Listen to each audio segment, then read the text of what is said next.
Tantor Audio, a division of Recorded Books, presents The Feeling of Life Itself, Why Consciousness is Widespread But Can't Be Computed, by Christof Koch, narrated by Patrick Lawlor. Publisher's Note: in this audio edition, you will hear references to figures and tables present in the print and ebook formats of the book. Life is not a series of gig lamps symmetrically arranged. Life is a luminous halo, a semi-transparent envelope surrounding us from the beginning of consciousness to the end. From Virginia Woolf's 1921 essay, Modern Fiction. Preface. Consciousness Redux.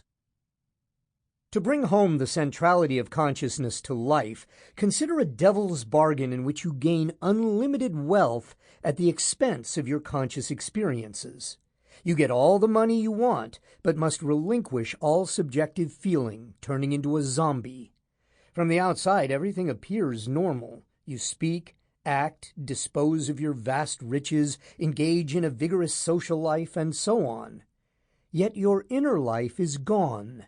No more seeing, hearing, smelling, loving, hating, suffering, remembering, thinking, planning, imagining, dreaming, regretting, wanting, hoping, dreading.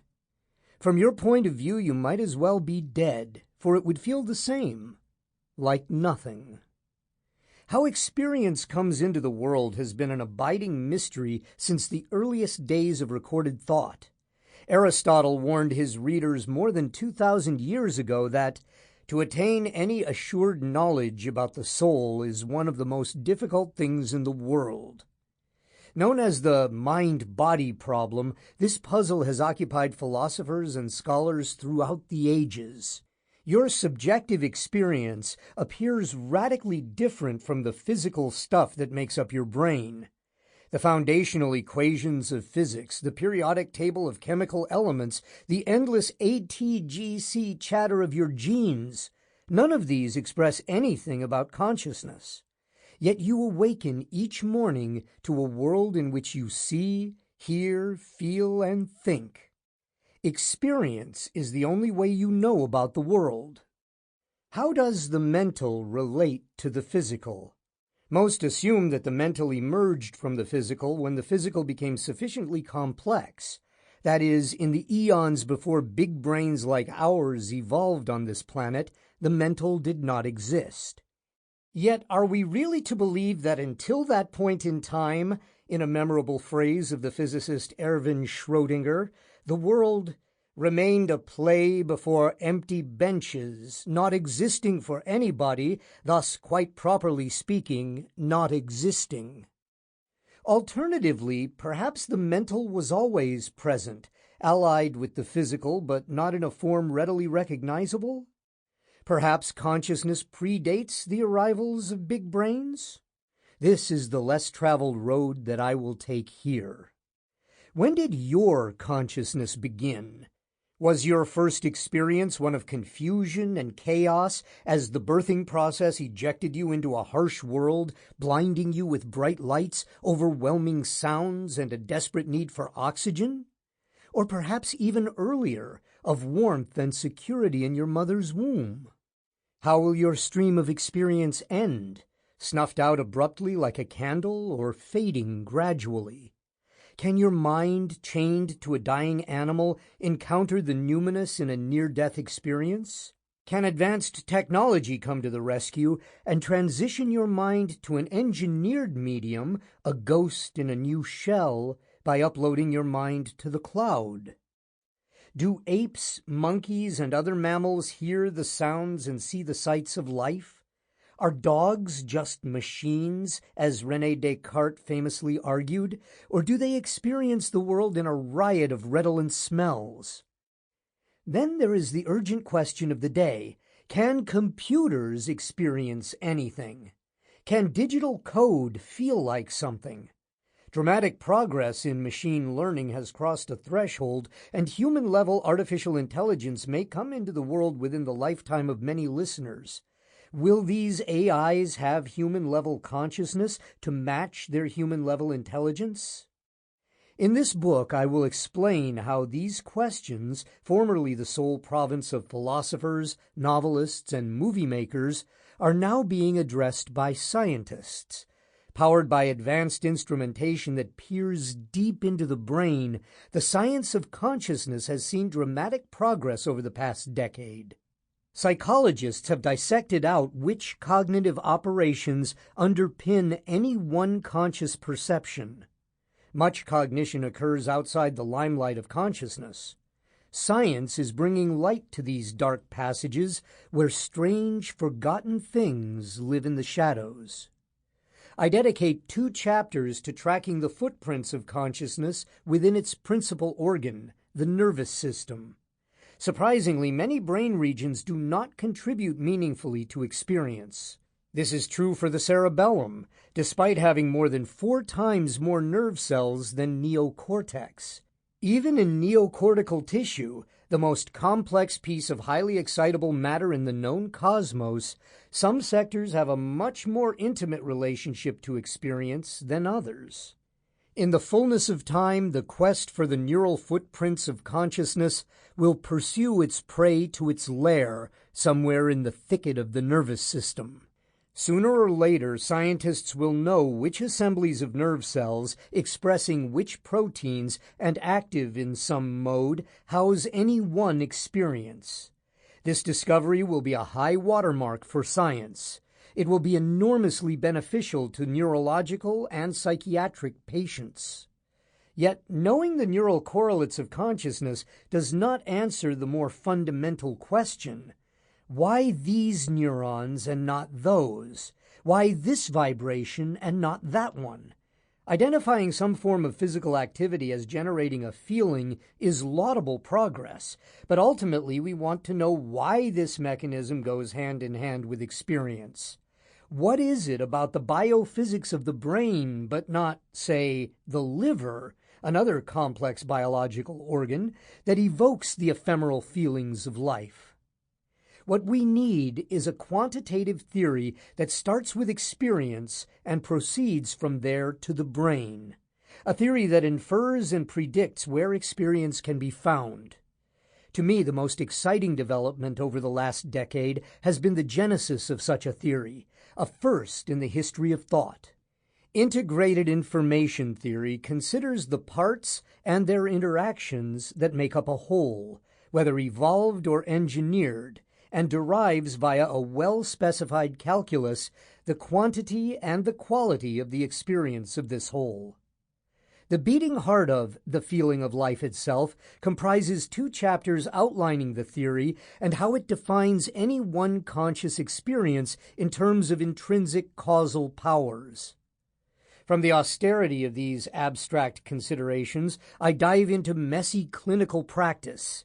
I describe how the theory has been used to build a tool to detect the presence and absence of consciousness in unresponsive patients. I next discuss some of the theory's counterintuitive predictions. If the brain is cut in the right place, its unitary mind splits into 2 minds that coexist within a single skull. Conversely, if the brains of 2 people are directly connected via a futuristic brain bridging technology, their distinct minds could fuse into a single mind at the cost of their individual minds, which will be extinguished. The theory predicts that consciousness without any content, known as pure experience within certain meditative practices, can be achieved in a near-silent cortex. After considering why consciousness evolved, the feeling of life itself turns to computers. The basic tenet of today's dominant faith, its zeitgeist, is that digital programmable computers can, in the fullness of time, simulate anything, including human-level intelligence and consciousness. Computer experience is just a clever hack away. According to integrated information theory, nothing could be further from the truth. Experience does not arise out of computation. Despite the near-religious belief of the digerati in Silicon Valley, there will not be a Soul 2.0 running in the cloud.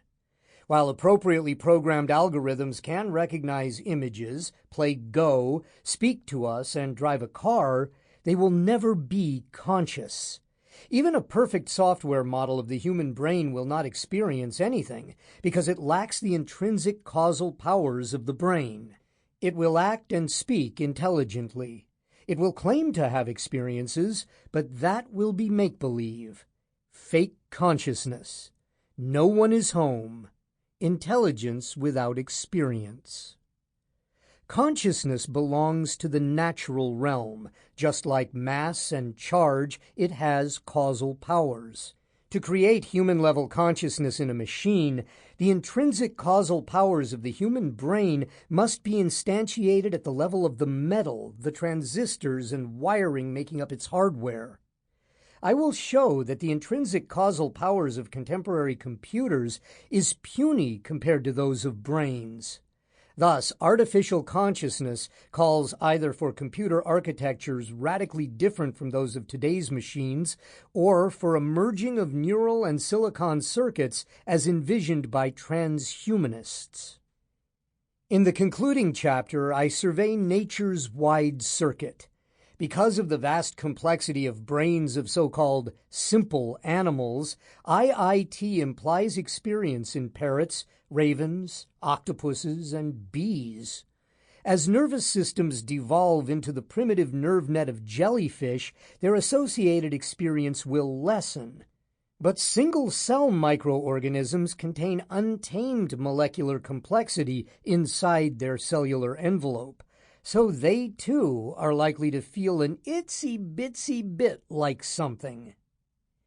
Integrated information theory has captured the imagination of philosophers, scientists, and clinicians as it opens myriads of doors to experimentation, and because of its promise to illuminate those aspects of reality that have been, until now, beyond the pale of empirical investigations.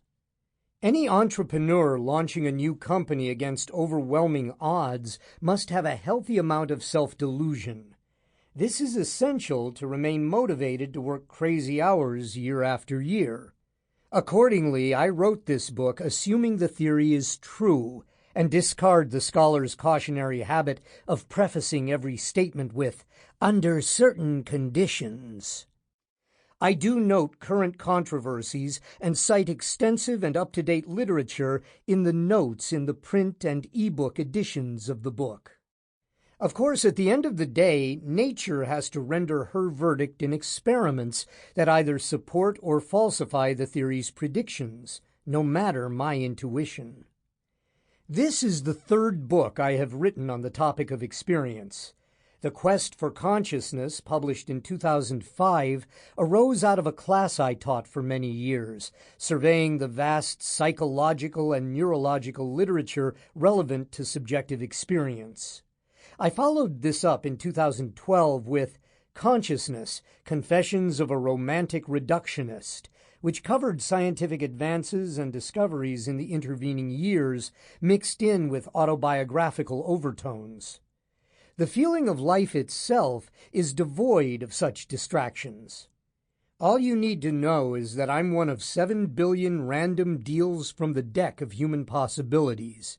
I grew up happily, lived in many cities in America, Africa, Europe, and Asia, a physicist turned neurobiologist, a vegetarian cyclist with a soft spot for philosophy, and a great love for books, big boisterous dogs, vigorous physical activity, and the outdoors, and a sense of melancholy, living in the twilight of a glorious age. So let us set off on this voyage of discovery with consciousness as our lodestar. Seattle, October 2018. 1. What is consciousness? What is common between the delectable taste of a favorite food, the sharp sting of an infected tooth, the fullness after a heavy meal, the slow passage of time while waiting, the willing of a deliberate act, and the mixture of vitality tinged with anxiety just before a competitive event. All are distinct experiences. What cuts across each is that all are subjective states. All are consciously felt. Accounting for the nature of consciousness appears elusive, with many claiming that it cannot be defined at all. Yet defining it is actually straightforward. Here goes. Consciousness is experience. That's it. Consciousness is any experience from the most mundane to the most exalted. Some add subjective or phenomenal to the definition. For my purposes, these adjectives are redundant. Some distinguish awareness from consciousness. For reasons I've given elsewhere, I don't find this distinction helpful, and so I use these two words interchangeably. I also do not distinguish between feeling and experience, although in everyday use, feeling is usually reserved for strong emotions, such as feeling angry or in love. As I use it, any feeling is an experience. Collectively taken, then, consciousness is lived reality. It is the feeling of life itself. It is the only bit of eternity to which I am entitled. Without experience, I would be a zombie, a nothing to myself. To be sure, my mind has other aspects as well. In particular, there is the vast domain of the non and the unconscious that exists outside the limelight of consciousness. But the challenging part of the mind-body problem is consciousness, not non-conscious processing. It is that I can see something, feel something that is mysterious, rather than how my visual system processes the rain of photons impinging onto my retina to identify a face. Any smartphone does the latter, but none can perform the former. The 17th century French physicist, mathematician, and philosopher René Descartes, in his Discourse on the Method, sought ultimate certainty as the foundation of all thought. He reasoned that if he could assume that everything was open to doubt, including whether the outside world existed, and still know something, then that something would be certain. To this end, Descartes conceived of a supremely powerful malicious deceiver who could fool him about the existence of the world, his body, and everything he saw or felt. Yet what was not open to doubt was that he was experiencing something. Descartes concluded that because he was conscious, he existed.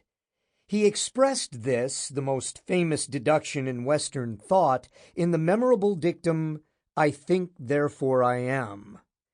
More than 1,000 years earlier, St. Augustine of Hippo, one of the foundational church fathers, made a strikingly similar argument in his City of God, with the tagline, "Si fallor sum," or "If I am mistaken, I exist." Less highbrow, but closer to contemporary cyberpunk sensibility, is Neo, the central character in the Matrix movie trilogy. Neo lives in a computer simulation, the Matrix, which looks and feels to him like the everyday, real world. In reality, Neo's body, together with those of the rest of humanity, is stacked in gigantic warehouses, harvested as an energy source by sentient machines, a modern-day version of Descartes' malicious deceiver. Until Neo takes the red pill offered to him by Morpheus, he lives in complete denial of this reality. Yet there is no doubt that Neo has conscious experiences, even though their content is completely delusional. A different way of putting it is that phenomenology, what I experience and how my experiences are structured, is prior to what I can infer about the external world, including scientific laws. Consciousness is prior to physics. Think of it this way. I see something I've learned to call a face. Face percepts follow certain regularities. They are usually left-right symmetric. They typically consist of something conventionally called a mouth, a nose, 2 eyes. From closely inspecting the eyes in a face, I can infer whether the face is looking at me, whether it is angry or scared, and so on.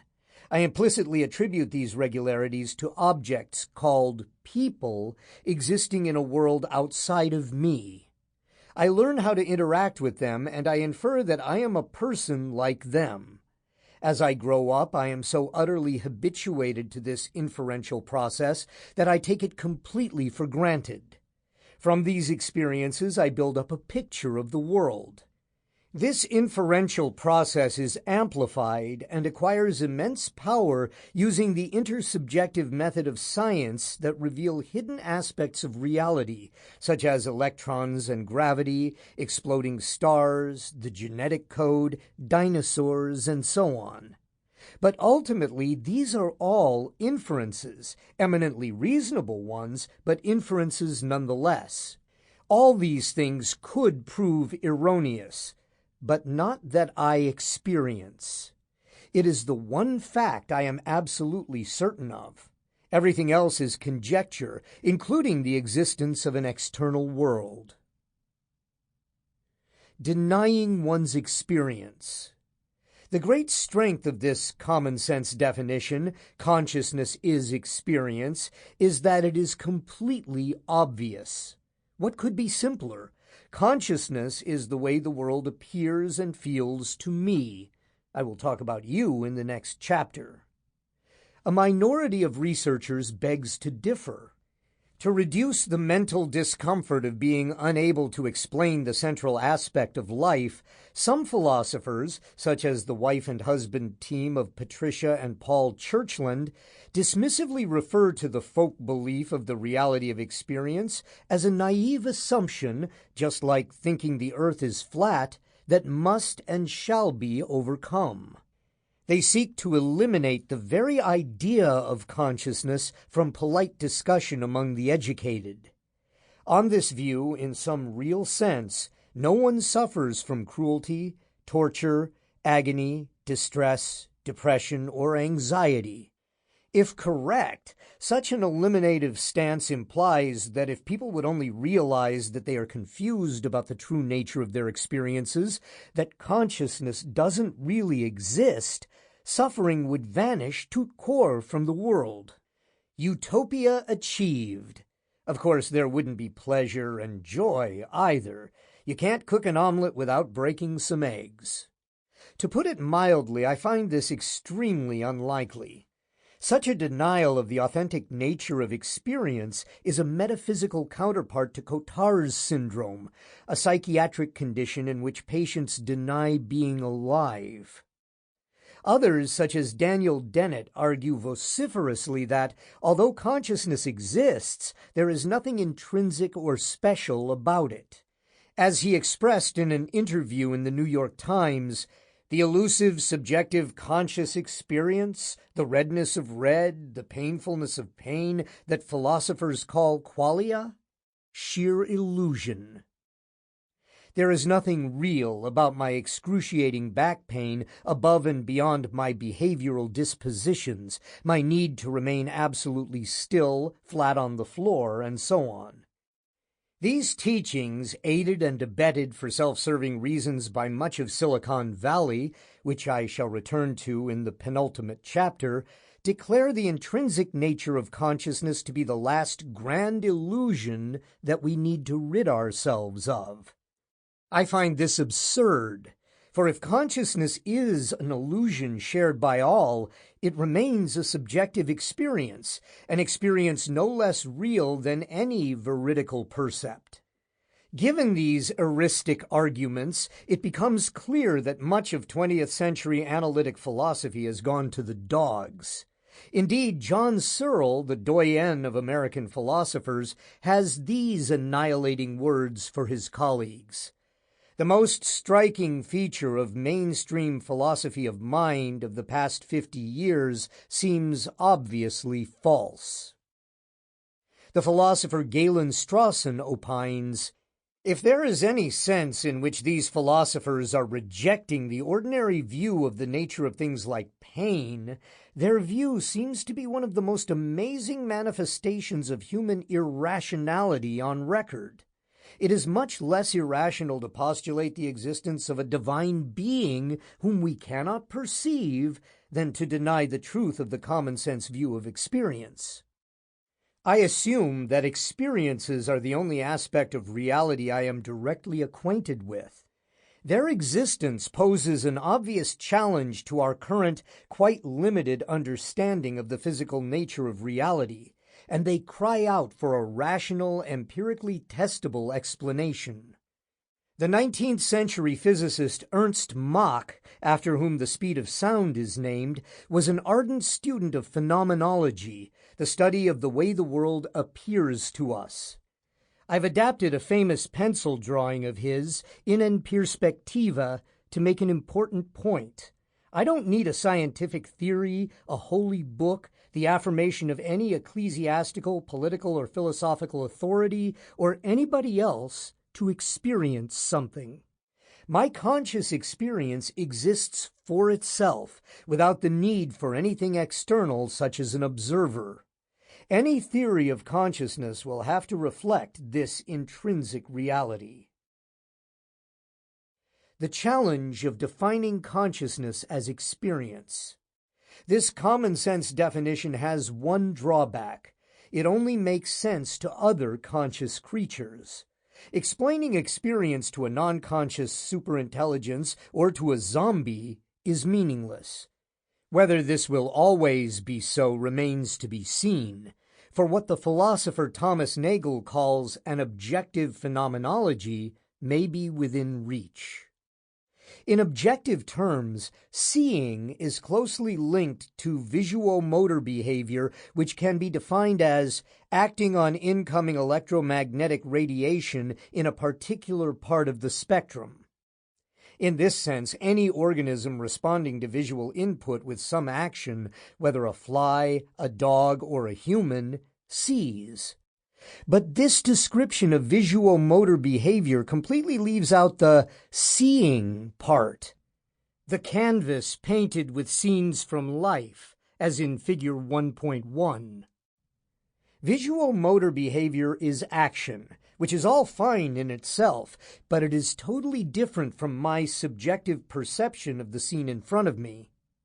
These days, it is easy for image processing software not only to store photos, but also to pick out and identify faces. The algorithm extracts information from the pixels making up the image and outputs a label such as Mom. Yet this straightforward transformation, image in, label out, is radically different from my experience of seeing my mother. The former is an input-output transformation. The latter is a state of being. Explaining feelings to a zombie is a much greater challenge than explaining seeing to a person born without sight. For the blind person knows about sounds, touches, loving, hating, and so on. I just have to explain that a visual experience is like an auditory experience, except visual percepts are associated with blobs that move in a certain way as the eyes swivel and the head turns, and whose surfaces have peculiar properties such as color and texture. The zombie, by contrast, has no percepts of any kind to compare the feeling of seeing to. I wake up every day to a world suffused with conscious experience. As a rational being, I seek to explain the nature of this luminous feeling, who has it and who doesn't, how it arises out of physics and my body, and whether engineered systems can have it. Just because it is more difficult to define consciousness objectively than to define an electron, a gene, or a black hole, doesn't mean that I have to abandon the quest for a science of consciousness. I just have to work harder at it. Any experience is structured. Any experience has distinctions within it. That is, any experience is structured, composed of many internal phenomenal distinctions. Consider one particular visual experience. Its central focus is my Bernese mountain dog, Ruby, sitting in a chair onto which my legs are propped. Other objects can be seen in the background. Yet that is not all. There is more. Much more. There is left and right, up and down, center and periphery, closer and farther away, an uncountable number of spatial relationships. Even when I open my eyes in the complete dark, I experience a rich notion of geometric space. Sample complete. Ready to continue?